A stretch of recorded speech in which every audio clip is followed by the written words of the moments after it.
Some women are feeling physically validated by a guy that they've either slept with, so they overpaid in some way, so now they're a little more attached because biochemically you release a lot of oxytocin. It's going to make you more attached. It's going to make him downgrade you if you haven't created an emotional foundation or enough dopamine hunt for him to pursue you.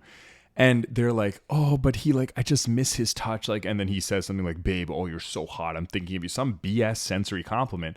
And women think, oh my God, that makes me feel validated. If you could actually read his thoughts, you would be turned off, because the reality is, if he's repeating with you, right, without actually caring about you or investing in any way romantically, that means he can't get other girls. That's the first thing. So he's a low status type of guy, right? He can't get novelty and he would prefer that.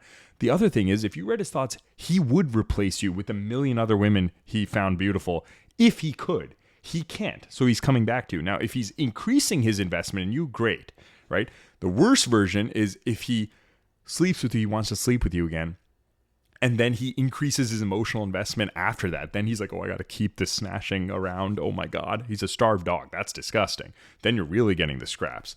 The only version is if he does some more intense dopamine activity, like I want to sleep with you against this window and blindfold you or something. Okay, then he's requiring you to amp it up, or he'll go to novelty. But regardless, you shouldn't even be in that position where you're doing that unless you're in a relationship. So the point is, don't see it as validation. It's scraps. You want a guy to see your heart like you deserve.